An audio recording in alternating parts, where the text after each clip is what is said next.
Welcome to Get Paid for Your Pad, the definitive show on Airbnb hosting, featuring the best advice on how to maximize profits from your Airbnb listing, as well as real-life experiences from Airbnb hosts all over the world. Welcome.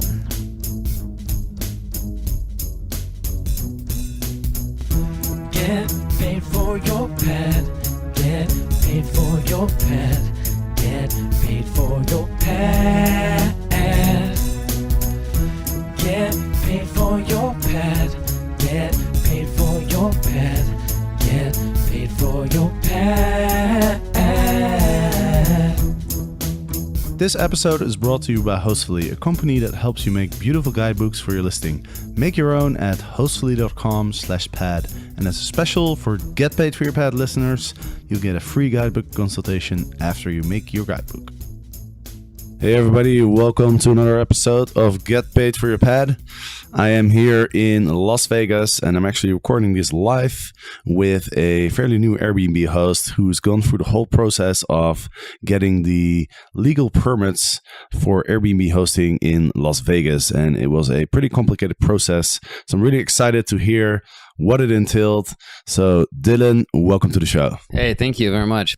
So Dillon, let's start with how did you get into the Airbnb hosting thing? Well, I was a little bit reluctant to do it just because I wasn't sure if how long of a proliferation period there was going to be before legislation came in. And I kind of wanted to start because I knew that was going to happen. And I wanted to kind of start to see when that started to happen and see if I was willing to jump into the game at around that point, seeing what it was going to look like. So they just started talking about it and they just changed all the laws here. And so I feel like I got in the right time. And I was going to buy another multifamily house. I own apartment buildings. And Venza, my wife, and I, we wanted to buy this house. We were trying to find multifamily again. And we just kind of found a house that we fell in love with. And it was a lot bigger than we needed. And so I was trying to think about how would I make income from it? And we can make roughly 3 to 5 times more off of the Airbnb than we can off of getting a renter. And I don't want renters to be in my space all the time on the other side of the house. So this is just perfect. Why do you want to have renters? I have currently a lot of renters in my apartment buildings. Long term, there's going to be deferred maintenance issues that come up. They're going to start to slowly destroy the house. And as that happens, I'm going to be the one that's liable to pay for it. But by being able to charge cleaning fees and being able to charge way higher nightly costs, I can make money on it instead of just trying to break even with rentals. So you started with Airbnb hosting and then at some point you got in trouble with the city. Can you explain a little bit about how that happened? So one thing, Las Vegas is a different animal than probably any other city because the city of Las Vegas is kind of the upper, north side of the town. And it goes all the way, if you know Las Vegas, all the way to the mountains in the west, which is called Summerlin, is still Las Vegas. But where most people think of Las Vegas, the Strip, is a lot of that's county or unincorporated townships of Las Vegas. Clark County is actually illegal. It's completely legal to do Airbnb. In the city of Las Vegas, it's now a permitted process. But how I got in trouble was the city now, they're starting to put together task force to go after people. They didn't have the manpower before. They hadn't authorized the budgets to be able to do it. But what they were relying on before was neighbors to turn people in.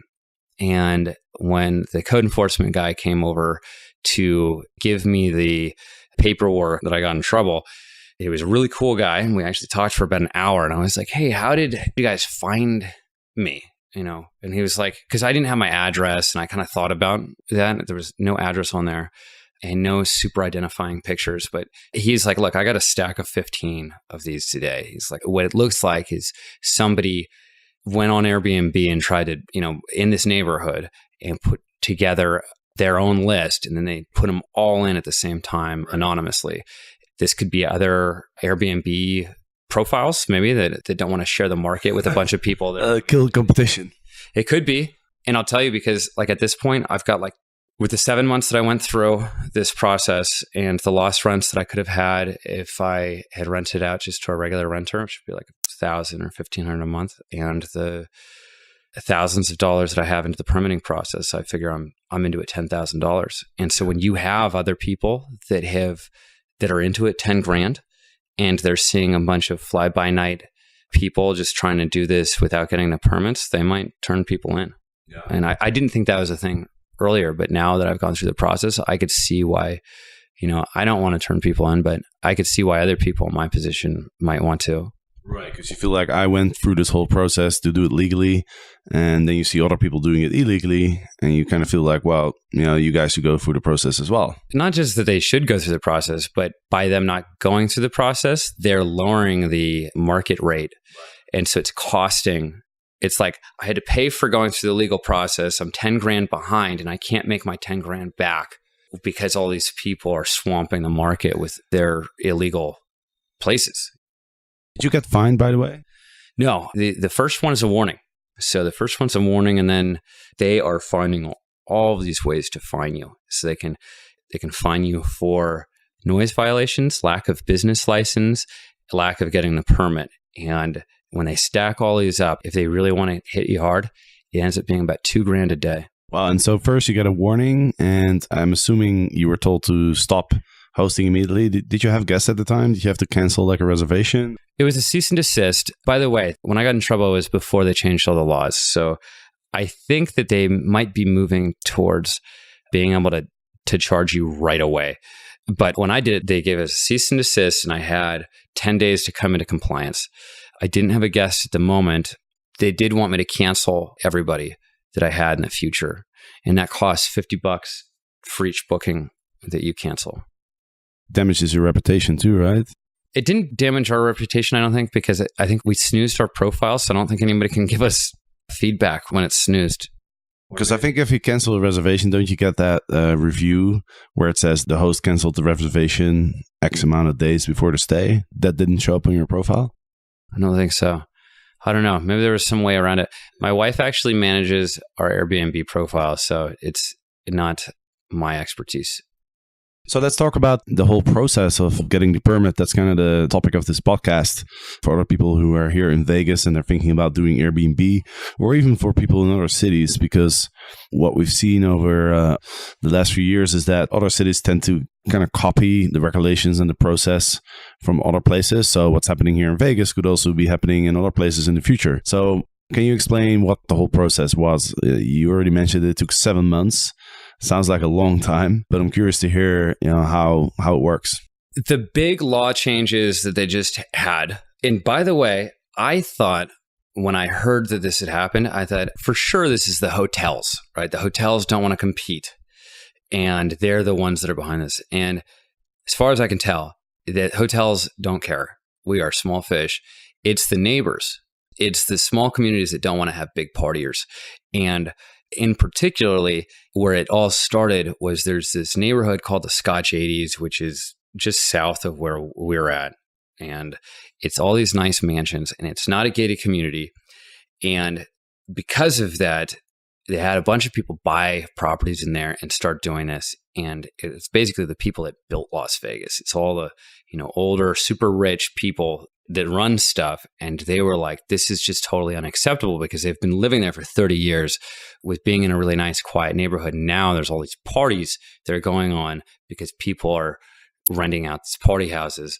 And that's the genesis for how this happened. So what the process looks like is, and what the big change that they did was they made it so that each person that wants to do a bed and breakfast, well, they call it short-term rentals is the designation for the license, has to go through a special use permit process. A special use permit means that the planning commission and the city council have to make a decision on this thing. Now, there is one very small subset group of people that are allowed to not have to get a special use permit, which means a conditional use permit. And that just means if they meet the conditions of it, they can just pay the fee, $500, and then they can apply and get it approved. And those conditions, it's important to note, because if you're looking at buying a place, in doing this, you can. So if it's an owner-occupied place, so you have to own it and you have to live there, okay, or have ownership interest. I think could be maybe 1% ownership interest, whatever. And it's a 3-bedroom place, and you have at least 2 bedrooms that you're able to rent. It's like such a small subset. If you have that situation, then you're allowed to do this with the conditional use. Host, I can't emphasize how important it is to share recommendations of things to do or eat near your listing beforehand. Your guests won't have to go through TripAdvisor, Foursquare, or Yelp. They won't have to scratch their head and think about possible places right in the moment. I've been using Hostfully to create an online and printable guidebook to show my guests my favorite coffee places in Amsterdam. They use my recommendations and I'm getting fewer questions from my guests as a result. I've also included screenshots of my guidebook on my Airbnb listing as a way to differentiate my listing from others. So make your own guidebook at hostfully.com/pad. So you gotta live in the place, you gotta own it, and then you can only rent out, percentage of your house, like let's say 1 or 2 bedrooms or so. Which is similar, actually, the rules in Amsterdam. I think in Amsterdam it's 40%. As long as you rent out less than 40% of your space and you live in the house, then you're actually allowed to do it. But allowed to do it with the conditional use permit. You still have to go through that process. Right. And it's such a small window of people that would fit into that. I think they had a bunch of cases that were really similar to that were like some elderly people that they didn't want to make this too tough for. The special use permit is like this. You have to go to the planning department. And again, a lot of people think they live in Las Vegas and they don't live in Las Vegas. They live in if you know Las Vegas, Desert Inn is one of the main streets, right? Mm-hmm. And like Desert Inn in Paradise, the next big street east of Las Vegas Boulevard, that's not Las Vegas. That's Winchester. It's a township in the Clark County.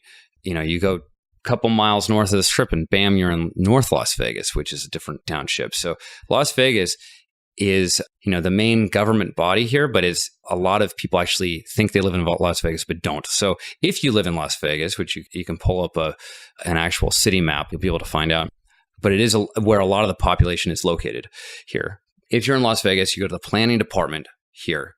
You go to set up the application process. And in a few weeks, they'll do a pre-application meeting.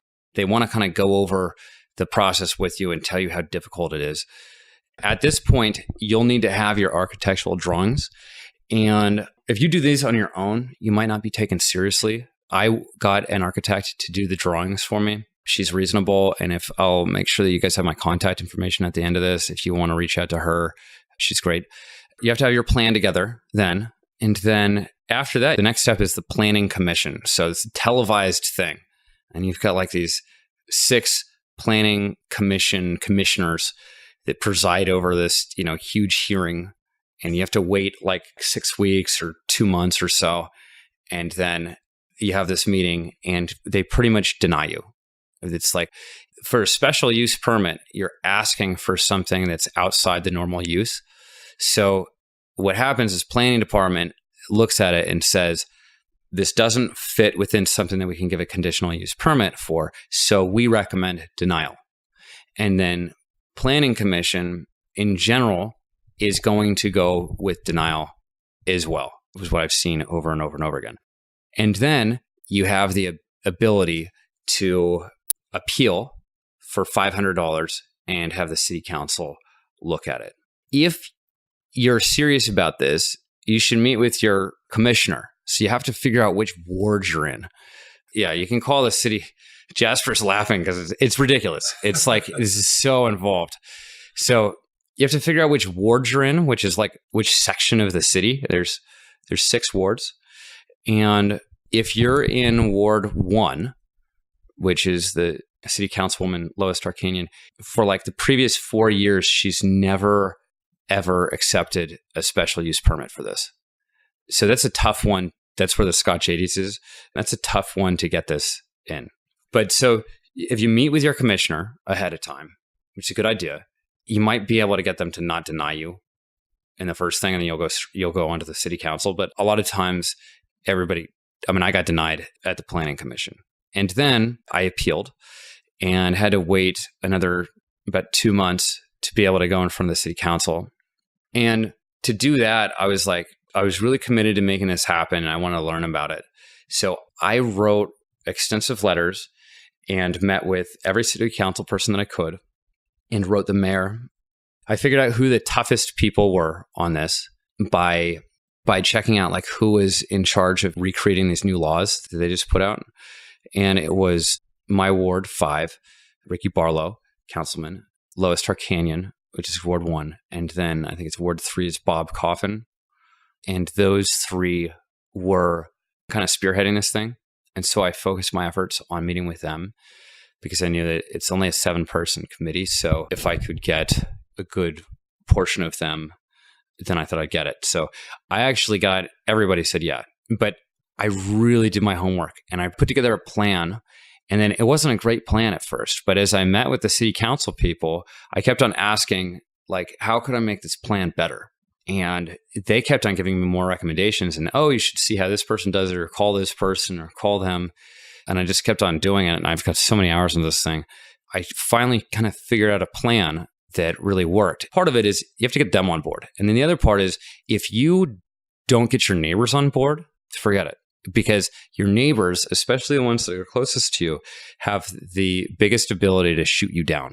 And I saw in these as many as 120 neighbors show up to shoot someone down where, you know, they're going through a special use permit. You know, all the neighbors don't want it. You know, the person already had some parties or something like that, and they already pissed off their neighbors. And the city council and the planning commission are going to take that really seriously. They really don't want to get these complaints.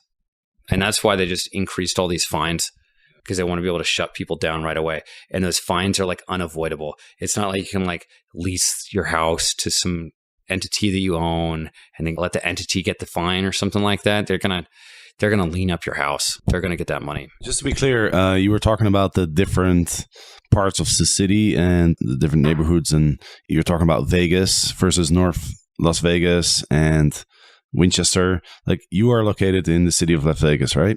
Correct. Okay. Yep. And so for the other areas in Vegas, there's different rules?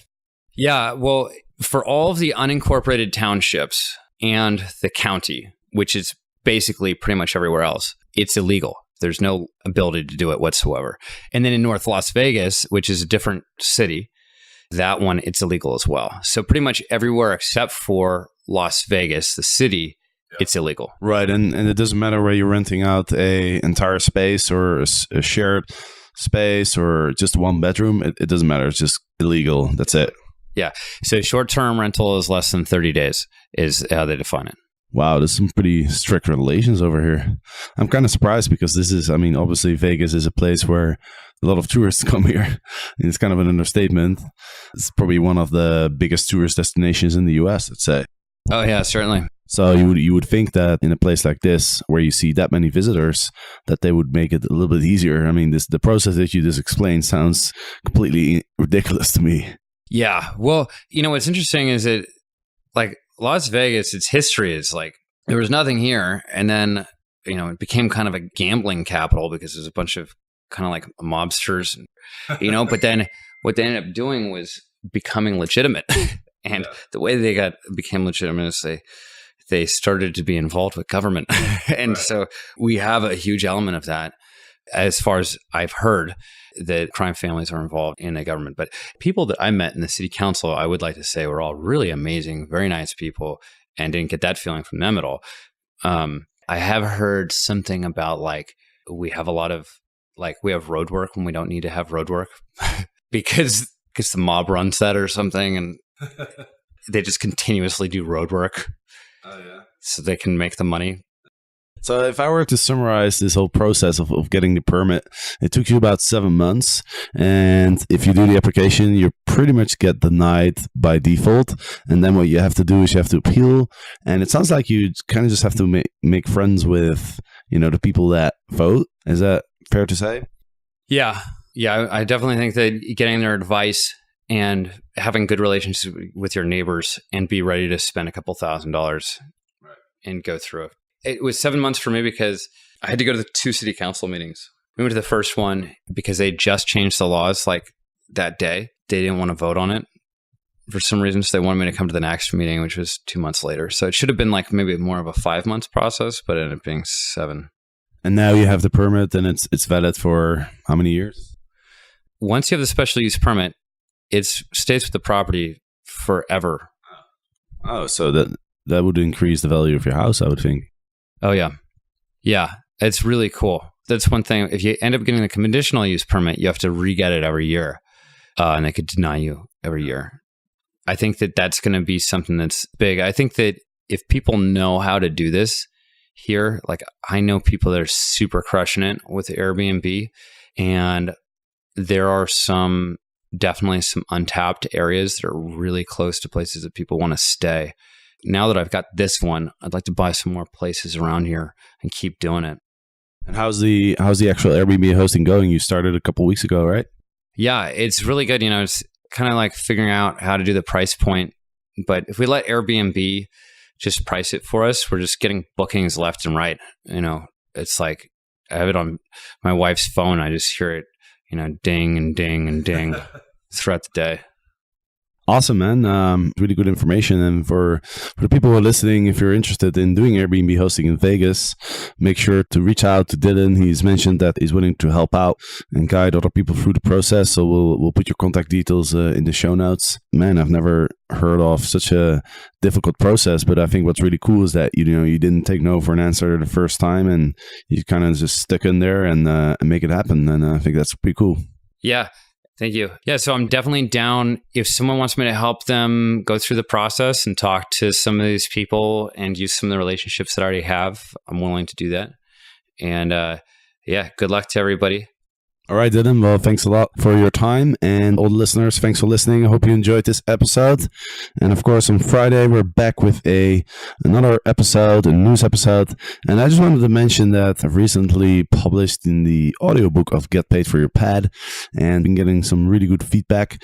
So, if you're listening to this podcast and you want to hear more, you can now get the audiobook. If you sign up for Audible, which is an Amazon company, you actually get some free credits, or at least one free credit. So you could get the book for free, actually, which is pretty cool. So with that, thanks for listening, and see you next time. Get paid for your pad. Get paid for your pad. Get paid for your pad. Get paid for your pad.